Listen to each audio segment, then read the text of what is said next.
Bassirou Diomaye Faye mi ngi amal li nga xam ne nag moo di ab tournée économique fële ca Tambacounda tey bi mu fa daal di demee am na ay visites yu mu daal di def lu ci mel ni rek gare ferroviaire bu Tambacounda bi mu fa daal demee kontaan na bu baax a baax ci liggéey bi ak avancement bi fi mu daal di toll bi mu fa daal di jógee aussi daal dinay dem. Visiter li nga xam ne nag moo di exploitation agricole di groupe Yelitare foofu lay ca Tambacounda boobule usine di yëngatu ci li nga xam ne nag moo di mbiru banaan daanaka lu tollook 70% boobule groupe moo ko daal di yor waaye aussi di employé lu tollook 4100 emploi si boobule bërëb donc mu nekk rek visite boo xam ni actuellement nekk na visite bu am solo. waaw bon tey dem na foofu visiter foofu lay dem je crois bu fa jógee dafa war a dem foofu ñuy wax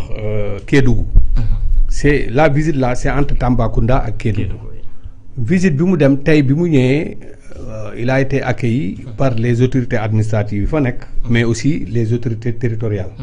ñoom ñëpp accueillir nañ ko vraiment ñëw na saafante na ak ñoom doorteel tournée bi. mais ci biir tournée bi tey bi li nga wax nii léegi. dafa am loo xamante daf ko wax dafa wax ne cette visite elle s'inscrit dans la continuité de l'action engagée pour transformer durablement l'économie nationale renforcer la création d'emplois et bien sûr valoriser le potentiel productif en décrétant l'année 2026 année de l'emploi c'est important loolu mu wax c'est à retenir décrété na fa ce qu'on appelle année 2026 année de l'emploi et de l'économie sociale et solidaire donc faire de l'emploi de l'entrepreneuriat et de l'initiative locale xam nga les piliers du développement loolu la wax loolu nag mu wax nekk na loo xamante ni vraiment c'est à saluer nekk na loo xamante ni c'est à en tout cas nekk na lu ñu war a mettre en œuvre mu taxaw qui dit année de l'emploi année 2026 vraiment loolu en tout cas nekk na luy ndaw yi war a di accueillir à bras ouverts parce que nag bu ñu fàtte ne boobaak léegi ça fait 2 ans ñi ngi nii nekk au pouvoir yaa certes ñenn ñi dégg nga fi borom wax yu ñaaw yi liggéeyu leen nekk fi di xuloo di guddeeg bëccëg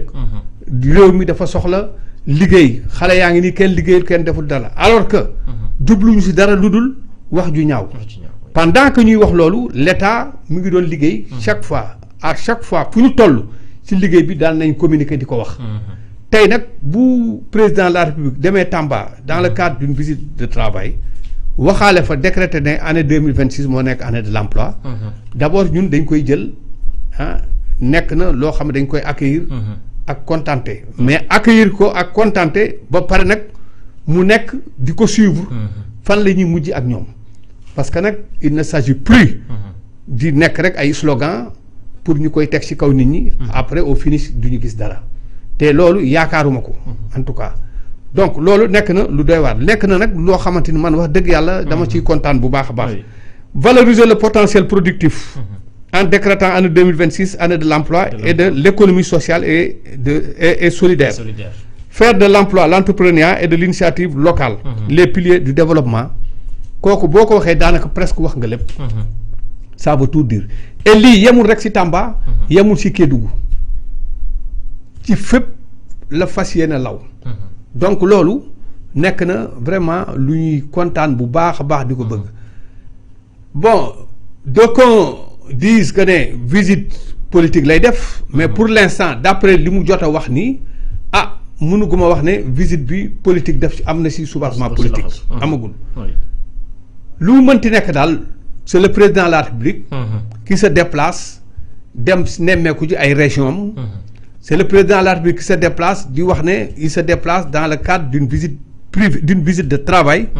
donc mënuñu lu dul jàpp ne c'est dans le cadre d'une visite de travail comme ni mu ko defoon bële passé li ci des nag en tout cas on suit de très près le président gis naa ne le gouvernement l'actuel gouvernement par leur premier ministre. boobaak léegi lépp lu jëm ci mbirum liggéey ci Sénégal. gis naa ne amuñu ci benn xarma yàlla caaxaanuñu ci foowuñu ci reewuñu ci. ñu ngi ciy liggéey bu mucc ayib. bu yàggul gis nañ déplacement le premier ministre bi mu génnee dem ci àll bi dem ci bitim réew gis nañu ça a porté ses fruits. tous les déplacements du premier ministre. a porté ses fruits à chaque fois bu ñëwee ak au retour lu mu ñuy indil. comme résultat. donc le président aussi en ce qui concerne le président de la République de par sa tournée. économique bi nga xam moom lay def ci région yi loolu aussi espérons que sa tournée là moom it mu porter ses fruits. parce que continuité rek lay doon. c'est lui le président de la République c'est lui qui définit la politique. Du pays. mais la politique une fois mu définir ko. bon il sera peut-être piloté par le premier ministre bi nga xamante ni moom moo chargé wu. liggéey doxal li nga xamante ni mooy politique bi. moom aussi bu fekkee ñëw na retour d'un voyage ñëw na dafay def une tournée. dem vers les Tamba Kédougou ensuite d'autres régions dina ci bokk. vraiment ñun mënuñu lu dul gërëm ko féliciter ko. te loolu rek lañ leen di laaj ñu leen leneen. laajuñu leen leneen lu dul ñu liggéey réew mi. liggéey réew mi nag tant que yaa ngi ci ñun aussi dañuy observer. lu jëm ci mbirum avancement réew mi mënuñu lu dul apprécier mais leneen lu ci dugg contraire. aussi les gens apprécieront. pour l'instant mënu guma wax ne tournée politique la wala quoi que ce soit xëy na bon peut-être seeni adversaires ñoom ils sont libres de dire ce que bon leur semble mais l'essentiel pour l'instant ñun d'après ce qu'a dit le premier ministre le président de la République dans le cadre de sa tournée mënuguma lu dul applaudir wax ne kat bon lii moom vraiment c'est à prendre en compte mais ensuite aussi mu nekk ne serait-ce que mu bañ a nekk rek li ñuy wax comme li ñu fi daan faral di gis ay slogan ñëw ne dañuy def ay tournée économique alors que tournée bi économique bi du tournée en réalité ce n'est pas une tournée économique c'est plutôt une tournée politique parce que dem foofu def fa ay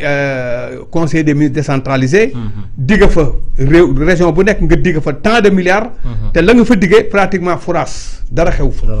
voilà loolu moom vraiment la nga doon def ñëpp xam nañu da nga daan politique léegi nag comme ce n'est plus ce régime moo fi nekk le régime qui est en place espérons te askan bi dafa am yaakaar ci yéen espérons que avec ces tournées là bon ça va porter ses fruits incha allah. oui incha allah alors ba tey ci wàllub tournée le premier ministre Ousmane Sonko moom it war na amal ab tournée politique samedi dimanche fële ca Guinguinéo coïncidence bi aussi yow nan nga ko jàngate président di amal tournée économique fële ca Tambacounda Ousmane Sonko président Pastef di amal tournée politique fële ca Guinguinéo. waaw mais c'est normal c'est yaa ko waxal sa bopp président Ousmane Sonko président de qui président de Pastef c'est un parti Pastef lan la c'est un parti politique le parti politique de par leur président bi nga xamante mooy Ousmane Sonko am na droit moom ci boppam aussi def une tournée politique parce que nag bu ñu fàtte ne y a les échéances locales yi nga xam moo war a ñëw ensuite y a son parti bi nga xamante ni depuis lors wax na fii ne bientôt on va redémarrer notre tournée yi nga xam ne daan nañ ko def dans le cadre politique tournée bi yemuñu ci tournée rek mais on va élargir la base dinañ élargir base yi on va procéder à des ventes de cartes on va procéder à des renouvellements des instances de base mais aussi on va vers un congrès loolu parti politique boo gis normalement noonu la war a doxee parti politique boo gis dafay am délai boo xam bu fa jotee délai yooyu bu jotee dafay dem congrès délai bi bu jotee dafa war a dem lu ñuy wax yëngal partem mu yëngalaat ko ba ñu xam ni parti baa ngi dund xoolaat ay instance am vérifier kii ba pare di tenir ay réunions périodiques c'est ce qu'on demande à un parti politique légalement reconnu pour mu di ko def loolu dafa bokk ci fonctionnement parti léegi nag le président de Pastef Ousmane Sonko bu nee moom dafay def tournée économique am waxu koon tey lu yàgg la ko waxoon na ko ne bientôt dina def tournée économique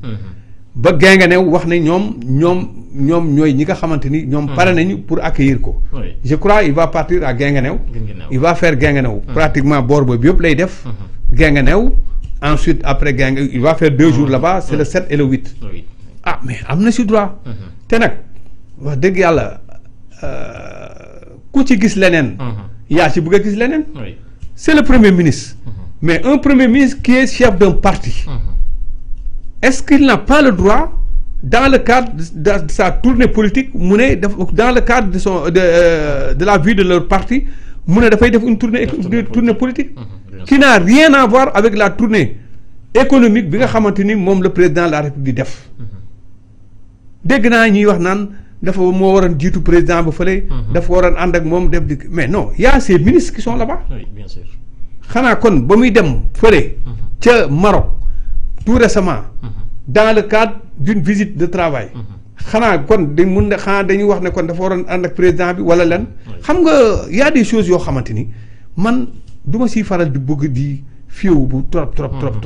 parce que bu fekkee yow da nga nekk ci opposition te yéen seen opposition ne tegu leen ko fenn lu dul ñii pas bu ñu teg ngeen jéem a commenter pas boobu alors que yéen du ngeen teg dara du ngeen jéem a apporter du plus vous n'essayez pas de convaincre les populations pour que yéen réew mi lu tax ngeen koy réclamer da ngeen bëgg gis ngeen contraire ak ñii ni ñuy gisee yéen li ngeen di gis ngeen proposer que réew mi du ngeen ko def vous êtes là uniquement quand les gens se construisent vous déconstruire ngeen di déconstruire alors loolu nag vraiment pour une opposition jëmewu la fenn du la grandir et puis duñ la naw nit booy opposer kenn bañu ko mun nga opposer mais mu nekk une opposition constructive ñi nga xamante ñoo nekk au pouvoir aussi bu fekkee liggéey gouvernement la ñu liggéey ñi nekk ci liggéey bi nit ñi xool ko bu fekkee lu jëm ci mbirum politique la am nañ seen parti ki nga xamante ni mooy incarner parti bi moom mu yëngu ci parti bi mu def li ko war loolu kenn bañu ko mais nag il faut pas que chaque fois bu kii ne dafay def tournée politique kële ne dafay def tournée économique ngeen bëgg a jàpp ne ñoom ñaar dafa am dualité kii dafa bëgg a jaar fii kii bëgg a jaar fële bu ñu fàtte ne kii c'est le président de la République kii certes c'est le premier ministre mais un premier ministre qui est en même temps chef d'un parti politique comme yéen di ngeen nekkee ay chef de parti politique di mener seen activité politique vous menez vos activités politiques yéen a ngi dem di nemmeeku ji di seeti ay nit di seeti seeni militants di animer seen parti pourquoi lui il n'a pas le droit d'animer son parti dem seeti ay militants c'est son droit le plus absolu noonu rek nga koy xoolee le moment venu nag après les gens vont juger mais pour l'instant vouloir créer benn genre dualité bëgg a créer benn genre ne kii ñoom ñaar ñi dañuy kii ak yooyu pour l'instant man mënuguma jàpp loolu li mu mën a jàpp daal mooy si c'est dans le cadre politique nit ki poser un acte politique là dinaa commenter acte politique bi nga xam moom la poser comme l'a fait temps yële nga xamante ni le président Bassirou Diomaye Faye bi mu poser acte politique taxaw ñëw fekk benn coalition ñu wax tuddee ko coalition Diomaye président yow nga nekkoon dong le simple candidat nekkuloo woon si woon membre yoruloo woon parti bi dirigé wuloo ko simple candidat nga woon yow lañ tabboon après une fois ñu élire la nga taxaw ne démissionné nga sa poste de secrétaire général parti bi nga bokk waaw comment quelqu'un qui démissionne de son poste de secrétaire général de parti bi nga bokk se retrouve aujourd'hui président de la République mu bëgg a appuyer si pouvoir du président ñëw ne dafay démettre ki nga xamante ni moom la conférence des leaders fal comme coordinatrice de coalition Diomaye président nga ñëw bu ko teg keneen à ta place mais les gens t'ont répondu politiquement ne la non mënta nekk loolu bu amee les gens vont répondre politiquement mais loolu nag pour l'instant man gisuguma ko li fi am lu ma gisugum mooy actuellement le président ma ngay dem def tournée économique am le premier ministre aussi en tant que chef de parti moom aussi déclaré na ne moom il va faire aussi sa tournée politique démarrer ko ci ngin gi new kooku kenn mënu ko bañal ku mu metti nag vraiment ñu koy xale yi di waxee waaw nga def sa tournée ku mu metti daal demal nga def sa tournée ngeen jàkkaarloo loolu daal mooy wax ji loolu wax ji moom alors doyen dañuy ñëw ci sortie bu gouverneur daal di def nag tey jii dikkat ci kàddu yu fi site mbër yëkkati woon ginnaaw bu ñu annoncé ni dina def seen kéemtalaay kattan ba violence bi am ci làmb ji avant ak après